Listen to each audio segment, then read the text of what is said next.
नमस्कार, मुद्दे की बात में आप सभी का स्वागत है। मैं हूं आपके साथ गरिमा वाजपेयी। आज बात करेंगे पाक को ललकार की।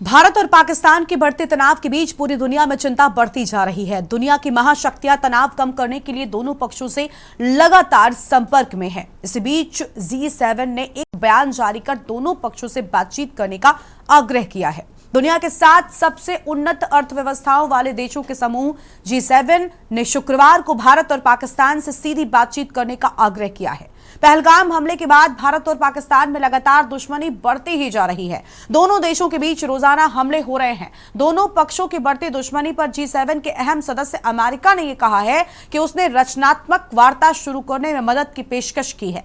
भारत की सेना ने पाकिस्तान के 4 एयरफोर्स बेस को निशाना बनाया है। शनिवार को विदेश और रक्षा मंत्रालय की ओर से प्रेस कॉन्फ्रेंस की गई। पाकिस्तान के साथ चल रहे तनाव पर भारत के विदेश मंत्रालय और साथ ही रक्षा मंत्रालय ने कल रात हुए घटनाक्रमों के बारे में शनिवार की सुबह ज्वाइंट प्रेस ब्रीफिंग करके पूरी जानकारी दी है। आज इसी पर हम करेंगे चर्चा। अलग अलग मेहमान हमारे साथ में जुड़ेंगे और जानेंगे कि आखिर क्या आगे इस जंग में होने वाला है। हमारे साथ में मौसमी के सचदेवा जी हैं, फॉरेन एक्सपर्ट हैं, और कर्नल प्रदीप भाटिया साहब हमारे साथ में हैं, defence expert, Vinod Kumar Pasbula, retired brigadier, और अनिल सिंह जी, वरिष्ठ पत्रकार। सभी मेहमानों का बहुत बहुत स्वागत आज की हमारी इस चर्चा में। सबसे पहले शुरुआत मौसमी के सचदेवा जी के साथ में करना चाहेंगे। मौसमी जी, G7 ने इंटरफेयर किया है, लेकिन साफ तौर पर यही कहना है कि बातचीत हो। क्या लग रहा है, पाक बातचीत वाला देश है? बातचीत का मतलब पाकिस्तान के साथ बन रहा है? बातचीत इज एन आयरनी नाउ, क्योंकि ग्लोबली जितनी भी पावरफुल कंट्रीज है, चाहे जितना भी बोले हम भारत के साथ हैं, हम वॉर डीएस्केलेट करना चाहते हैं, but it is a big question. कल से एक बड़ा सवाल आया है, when it is we have got enough evidence कि पाकिस्तान टेरर प्रोन नेशन है। IMF ने $2.3 बिलियन कंसिडर कर लिया है। अगर ग्लोबल जितने भी पावरफुल कंट्रीज है वो कहते हैं हम भारत के साथ हैं, हम वॉर को डीएस्केलेट करना चाहते हैं, हम टेररिज्म के अगेंस्ट है, तो इन स्पाइट ऑफ नोइंग कि और एविडेंसेस की तो जरूरत है ही नहीं। Now this time Pakistan has broadcasted their face. उसके बाद IMF ने $2.3 बिलियन कंसिडर कर लिया। It is a big question to all the countries, to all the powers of this world कि आपने ये जो फंड वो किया। और फंड जब रिलीज होता है, सिर्फ IMF एक कंट्री डिसाइड नहीं करता है, वोटिंग होता है। Even US also voted for it. So it is a big question. G7 में जो भी बात करें, that's a different thing. Jaishankar ji ने पहले ही बोला था, we do not want preachers, we want partners. तो अभी बात करने से बात तो हमें डायलॉग, आज की बात नहीं है, 1940 से 48 से वी आर ऑन डायलॉग्स, बातचीत ही कर रहे हैं। लेकिन पाकिस्तान तो हमेशा वायलेट कर रहे थे। इस बार it's not the first time कि हम डायलॉग के बारे में बात करें। इस बार भी भारत ने बोल दिया था, जो भी हमारे तरफ से ऑपरेशन सिंदूर इनिशिएट हुआ था, it was measured but much needed, और हमने सिर्फ टेरर कैंप्स को वो अटैक किया था। सो इट वाज, और भारत ने बोला था we do not want to escalate this, but ये पाकिस्तान की तरफ था कि उन्होंने हमारे सिविल एरियाज को, सिविल इंफ्रास्ट्रक्चर को, डिफेंस इंफ्रास्ट्रक्चर को हिट किया। So we have to retaliate because अपने internal security के लिए, अपने sovereignty के लिए, national sovereignty के लिए, we have to retaliate, and that too we have not crossed, we have not bridged any line. So there's a question to all the countries, all the powers, global platforms, कि आप एक side से तो बोलते हो कि हम terrorism के अगेंस्ट है, और एक साइड से आप टेरर प्रोन नेशन को फंड करते हो। And we all know Pakistan fund किस में यूज करता है। पाकिस्तान फंड अपने डेवलपमेंट के लिए तो यूज नहीं करता है। पाकिस्तान फंड किसके लिए यूज करता है? अपने टेरर ऑर्गेनाइजेशंस के लिए। So in spite of knowing all these things, उनके खुद के डिफेंस मिनिस्टर ने इंटरनेशनल प्लेटफॉर्म में बोल दिया है कि Pakistan has been growing terrorism since ages. उसके बाद भी अगर IMF फंड कंसिडर कर रहे हैं या रिलीज कर रहे हैं, इट्स अ बिग क्वेश्चन। तो ग्लोबल प्लेटफॉर्म में या G7 में क्या बात करेंगे और डायलॉग से क्या ही हो पाएगा? It is again a big irony. हाँ जी, बिल्कुल very much. साफ तौर पर लौटेंगे मैम आपके पास में। और मेहमान है कर्नल प्रदीप भाटिया साहब, हैं डिफेंस एक्सपर्ट हैं। बहुत स्वागत सर आपका। कर्नल साहब क्या कहना चाहेंगे? G7 की ओर से मध्यस्थता जरूर हम कह रहे हैं, अमेरिका ने भी यहाँ पर कहा कि हमने रचनात्मक वार्ता का प्रस्ताव जो है वो रखा है, लेकिन क्या लग रहा है बात कुछ बनेगी? क्योंकि पाकिस्तान अगर शांति चाहता तो वो ऐसी हरकतें नहीं करता, जिस तरीके से उसने स्कूल कॉलेजों को निशाना बनाना चाहा वो नहीं करता पाकिस्तान। जी गरिमा जी, सबसे पहले तो मैं मौसमी जी से पूरी तरह सहमत हूं जो उन्होंने अभी बात कही। आईएमएफ एक ऐसी ऑर्गेनाइजेशन है जो कि टेरर फंडिंग कर रही है इस समय। ये जो भारी भरकम लोन पाकिस्तान को मिला है इसकी आवश्यकता नहीं थी। 25 डायरेक्टर्स में से केवल एक भारतीय डायरेक्टर था जिसने इस पे वोटिंग से एब्सटेन किया। G7 के तमाम मेंबर्स इसमें वोटिंग राइट्स लेके बैठे थे, लेकिन किसी ने भी इसको अपोज नहीं किया। तो एक तरफ ये हमको बोलते हैं बातचीत के लिए, दूसरी तरफ टेरर फंडिंग किए जा रहे हैं। ये किस प्रकार की बातचीत है? इनका दोगला चेहरा हमारे सामने आता है और ये भारत को कभी भी कबूल नहीं होगा। ये लोन पाकिस्तान को मिलना हमारे लिए बिल्कुल जायज नहीं था। साथ ही साथ मैं एक बात और कहना चाहता हूं, कहीं पर हमारी डिप्लोमेसी में भी थोड़ी सी कमी रही कि हम जो मेंबर्स इसमें वोटिंग राइट्स वाले थे उनको हम मोटिवेट नहीं कर पाए कि ये लोन को रोका जा सके। बहरहाल जो लोन मिल चुका है उससे कोई खास इमीडिएट फर्क नहीं पड़ेगा, क्योंकि पाकिस्तान के पास जो फंडिंग और जो वेपन इक्विपमेंट की रेल लगी हुई है तुर्की और चाइना से, उसमें कमी आने वाली नहीं है। इस पैसे से शायद वो और बाकी मुल्कों से कुछ हथियार खरीदने में कामयाब हो, एमुनिशन खरीदने में कामयाब हो और फ्यूल के लिए अपनी भरपाई कर सके। ये पैसा कभी भी पाकिस्तान के डेवलपमेंट में इस्तेमाल नहीं होगा।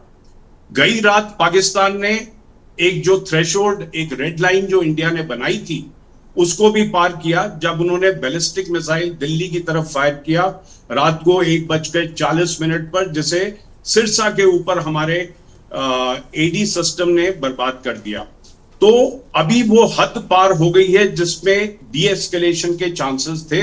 यहां से आगे अब भारत अपने जो भी मीन्स हमें उपलब्ध हैं उसको इस्तेमाल करने वाला है और उसका उदाहरण कल रात को दे दिया गया। उनके जो बिगेस्ट एयरफील्ड है रावलपिंडी में नूर खान, जहां से इनके वीआईपी एयरक्राफ्ट्स और रिफ्यूलिंग एयरक्राफ्ट्स ऑपरेट करते हैं, उसको निशाना बनाया गया, उसका रनवे बर्बाद किया गया। दूसरा, रफीकी फाइटर एयरबेस को भी निशाना बनाया गया। यहां पर इनकी 2 स्क्वाड्रन्स होती हैं, JF-17 की एक फाइटर स्क्वाड्रन है और दूसरी मिराज 5 की। तो इक्विपमेंट को तो हानि नहीं हुई, लेकिन एयरफील्ड को निशाना बनाकर उसे कुछ समय के लिए इनऑपरेटिव कर दिया गया है। इसी प्रकार मुरीद जो चकवाल में है, अनमैन्ड एयरबेस है, अनमैन्ड स्क्वाड्रन का बेस है, उसको भी निशाना बनाकर बर्बाद किया गया है। और ये वो एयरफील्ड है जहां पर टर्किश ड्रोन्स का भरमार है। टर्की से जितने भी ड्रोन्स पाकिस्तान को मिले हैं उनमें से काफी हद तक यहां से ऑपरेट हो रहे हैं और इसको भी निशाना बनाया गया है। तो पाकिस्तान की कैपेबिलिटीज को डिग्रेड करने की कार्रवाई शुरू हो चुकी है। अभी तक हमने ये कार्रवाई नहीं की थी, लेकिन पाकिस्तान की जो रात की थ्रेशोल्ड को क्रॉस करने की एक्टिविटी थी उसके बाद भारत ने ये शुरू किया है और इसका अभी अंत केवल पाकिस्तान के हाथ में है। और लेटेस्ट जो खबर मिल रही है, मार्को रूबियो जो कि यूएस के फॉरेन अफेयर्स सेक्रेटरी हैं, उन्होंने हमारे एक्सटर्नल अफेयर्स मिनिस्टर से बात की है और डीएस्केलेट करने की पेशकश की है।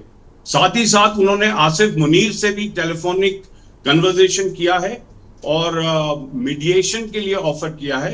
तो देखते हैं आने वाले समय में इसका क्या प्रभाव पड़ता है। जी गरिमा जी, बिल्कुल क्या प्रभाव पड़ता है देखना बहुत अहम होगा। विनोद कुमार पसपोला साहब हैं, रिटायर्ड ब्रिगेडियर, स्वागत सर आपका। विनोद जी, क्या लग रहा है? अभी सर ने कहा प्रदीप जी ने कि जो लोन मिला ये नहीं मिलना चाहिए था, लेकिन सर क्या इस लोन से बड़ा असर कोई पाकिस्तान पर होने वाला है? क्योंकि पाकिस्तान की जो जनता है वो तो पहले ही त्रस्त है, वो उस पर तो ये कौन सा ये पैसा लगाने जा रहे हैं। इन्होंने तो ये लोन जो लिया ये जंग के लिए लिया और जंग में भारत इन्हें पूरी तरीके से तैयार है सबक सिखाने को। तो कितना असर पड़ेगा इस लोन का? जी, लोन मिला है, ठीक है। ये लोन भी जब एक्चुअली फिजिकली पाकिस्तान के पास पहुंचेगा तो ये फेज मैनर में आता है। बट एक बात हमें समझनी होगी, हमें G7 से शिकायत क्यों करें हम, क्योंकि हर एक देश इस विश्व पटल में वो एक स्ट्रॉन्ग डेवलप्ड इंडिया को एक थ्रेट समझता है। तो जो भी कदम इंटरनेशनल लेवल पे, क्योंकि उनकी अपनी अपनी मजबूरियां हैं, उन्हें अपने इंटरेस्ट हैं, तो भारत को अपनी लड़ाई खुद लड़नी है। और एक मौका है कि जो इतने सालों से ये आतंकवाद भारत के को लगातार ब्लीड कर रहा था पाकिस्तान द्वारा, इसको it must be taken to the logical conclusion. अब हम जैसे कर्नल प्रदीप बता रहे थे कि थ्रेशोल्ड क्रॉस हो गए हैं, रेड लाइंस क्रॉस हो गई हैं।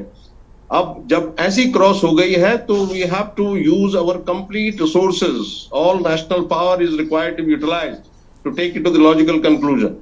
और ये जो पूरा सिनारियो है ये इसी तरफ बढ़ता हुआ दिखाई दे रहा है। पाकिस्तान को पैसा मिला, वो बहुत पहले भी जगह जगह से उसके मिलते रहते हैं।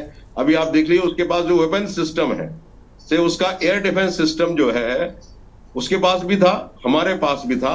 हमारा air defence system absolutely functional and has neutralised all the missiles, all the airborne objects which are thrown at us.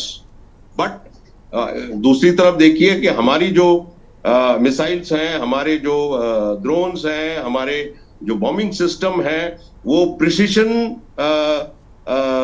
Location पे, प्रिसाइज लोकेशन पे अपना काम कर रहे हैं जो हम चाहते हैं। और यही जो पिछली कल रात की जो घटना हुई है, जिसमें हमने उनके काफी 4 एयर बेसेस को काफी इनकैपेसिटेट कर दिया है टू ग्रेट एक्सटेंट, जो और उनके और जो अलग मिलिट्री एस्टैब्लिशमेंट्स हैं उन पे अटैक किया है। तो we are very strong, we have to stand strong. और इस जो अब ये शुरुआत जो हो चुकी है, इसको इसके लॉजिकल कंक्लूजन तक ले जाना, मुझे पूरा विश्वास है कि देश की जो हमारी लीडरशिप है और हमारे जो मिलिट्री लीडर्स हैं वो इस पर विचार कर रहे होंगे। बिल्कुल साफ तौर पर से लौटेंगे। अनिल सिंह जी भी हमारे साथ में लगातार बने हुए वरिष्ठ पत्रकार हैं, उनसे भी बातचीत करेंगे। लेकिन उससे पहले एक ब्रेक के लिए यहाँ पर रुकते हैं, कहीं मजा आएगा फौरन हाजिर होंगे। आप देख रहे हैं के न्यूज, खबरों का सारथी। विमल में गुलिस्तां की ये कुछ लजीज फरिश्ते जब साथ घुले तो जी ललचाए और दिल कहे कि स्वाद की इस जुबान में खुद को ऐसा डुबाऊं कि निकल ना पाऊं। विमल की जुबान कुछ है ही ऐसी, मानते हैं ना? विमल, बोलो जुबा केसरी।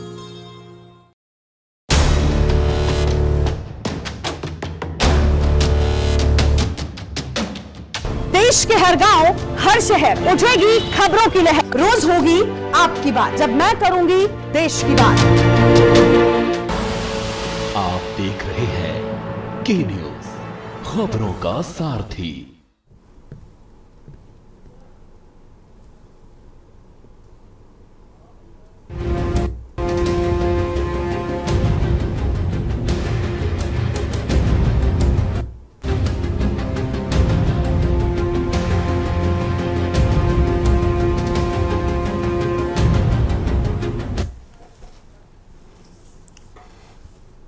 तो अपनी चर्चा को हम आगे बढ़ाएंगे। ब्रेक के बाद आप सभी का स्वागत है, लेकिन उससे पहले कर्नल सोफिया कुरैशी ने आज क्या कुछ कहा, एक बार पहले वो सुन लेते हैं।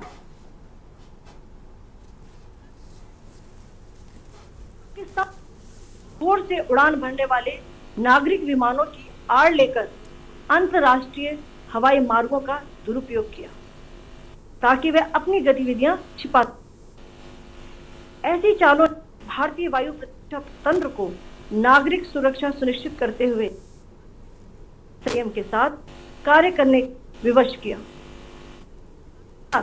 पाकिस्तान ने मिस इंफॉर्मेशन का सहारा लेते हुए आदमपुर स्थित S-400 प्रणाली सूरतगढ़ व सिरसा के हवाई अड्डों, नगरोटा के ब्रह्मोस बेस, देहरागिरी के तोपखाना पोजीशन तथा चंडीगढ़ के अग्रिम गोला बारूद डिपो को नष्ट करने के झूठे दावे सोशल मीडिया पर फैलाए। भारत इन फॉल्स नैरेटिव्स को पूर्णतः खारिज करता है। नियंत्रण रेखा पर पाकिस्तान ने ड्रोन घुसपैठ और भारी तोपखाना गोलाबारी के कई प्रयास किए। कुपवाड़ा, बारामूला, पुंछ, राजौरी और अखनूर सेक्टर्स में तोप, मोर्टार एवं हल्के हथियारों से भीषण गोलाबारी जारी रही। भारतीय सेना ने प्रभावी व तुलनात्मक प्रत्युत्तर देते हुए पाक सेना को काफी क्षति पहुंचाई।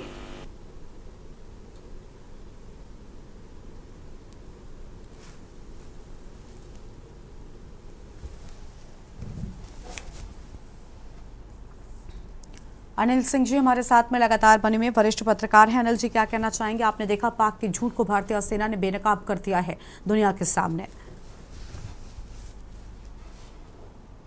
जी, पाकिस्तान कन्वेंशनल वार में भारत से नहीं जीत सकता, तो प्रोपेगेंडा वार भी करता रहता, प्रोपेगेंडा चलाकर भारत के खिलाफ माहौल बनाता है।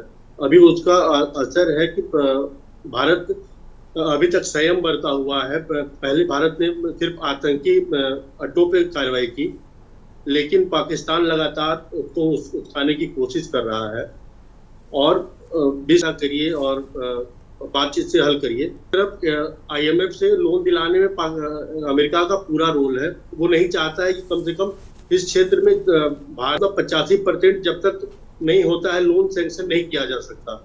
और एक अमेरिका चाहता अगर भारत के पक्ष में होता और तो वो रोक सकता था पाकिस्तान को IMF से लोन होने में, लेकिन अमेरिका ने ऐसा नहीं किया और उसके सहयोग से पाकिस्तान को लोन मिला, जिसका उपयोग टेरर फंडिंग में ही होगा। पाकिस्तान का IMF से मिला लोन वो विकास में कहीं खर्च होने वाला नहीं है। दूसरी बात, जो भारत अभी तक हमले जितने किए हैं वो बिल्कुल संयमित तरीके से किए हैं। 4 एयरबेस भले ही जवाबी हमलों में नष्ट कर दिया हो पाकिस्तान का, लेकिन अभी पाकिस्तान की जनता के ऊपर या पब्लिक सिस्टम के ऊपर उसने कभी हमला नहीं किया है। जबकि उसके पीछा पाक जो है लगातार जो है रिहायशी इलाकों में LOC पे हमला करता जा रहा है, जिसमें कई भारतीयों की मौत हो गई है। तो इस हिसाब से देखा जाए तो भारत के पास अब रास्ता है कि या तो जवाब दे, और एक मात्र रास्ता लड़ाई नहीं है। जैसे भारत ने सिंधु नदी समझौता समाप्त किया है तो आर्थिक चोट दे रहा है। दूसरे बलूचिस्तान आर्मी भी लगातार जब बलूच आर्मी पाकिस्तानी सेना पे हमला कर रही है, तो भारत के पास एक रास्ता ये भी कि मतलब चौतरफा हमला करे पाकिस्तान के ऊपर। और जो G7 देश कह रहे हैं कि बातचीत चले, तो भारत पहले भी कह चुका है कि आतंकवाद और बातचीत दोनों एक साथ नहीं चल सकता। या तो बातचीत चलेगा या फिर आतंकवाद चलेगा, दोनों एक साथ नहीं किया जा सकता। बिल्कुल, उसके लिए पाकिस्तान को कहीं ना कहीं पहल करनी चाहिए। जल्द ही उसका असर दिखेगा। कन्वेंशनल वार तो पाकिस्तान नहीं कर पाएगा क्योंकि उसके पास अपना कुछ नहीं है। वो टर्की और चाइना से जो मदद मिल रही है उसके बिनस्बत को लड़ रहा है, तो वो सप्लाई जितना रहेगी उतना लड़ पाएगा। लेकिन कन्वेंशनल वार मुझे नहीं लगता कि जो पाकिस्तान उसमें जाना चाहेगा। बिल्कुल, साफ तौर पर लग नहीं रहा है कि पाकिस्तान की हरकतें वैसी नजर नहीं आ रही ना। पाकिस्तान अगर शांति चाहता है, जिसकी वो बातें कर रहा है, जिसके अफसर अगर कह रहे हैं कि हम शांति चाहते हैं, हम नहीं चाहते हैं कि ऐसी चीजें हों, तो फिर वैसे जेस्चर भी दिखाने चाहिए ना। फिर स्कूल और कॉलेजेस को निशाना बनाने की क्या जरूरत थी? अस्पतालों पर ड्रोन गिराने की क्या जरूरत थी? हालांकि भारत नाकाम कर रहा है उनके हर एक मंसूबे को, वो चीजें साफ तौर पर दिखाई दे रही हैं, लेकिन किस हद तक पाकिस्तान और गिरता है ये फिलहाल दिन प्रतिदिन देखना बहुत अहम होगा। उसने लगातार हमारे रिहायशी इलाकों को टारगेट करने का प्रयास किया है और भारतीय सेना ने उसको हर एक जगह पर फेल किया है। यही वजह है कि आज पाकिस्तान जो है वो पूरी तरीके से बौखलाया हुआ नजर आ रहा है। ठीक है सर, बहुत शुक्रिया आप सभी का, बाकी सभी मेहमानों का बहुत शुक्रिया हमारे साथ चर्चा में आने के लिए, अपनी बात कहने के लिए। तो पाक को ललकार और भारत पूरी तरीके से तैयार आज नजर आ रहा है। पाक के हर नापाक मंसूबे को फेल करने को तैयार भारतीय सेना बैठी हुई है। इस बुलेटिन में इतना ही। देखते रहिए के न्यूज़ इंडिया। नमस्कार।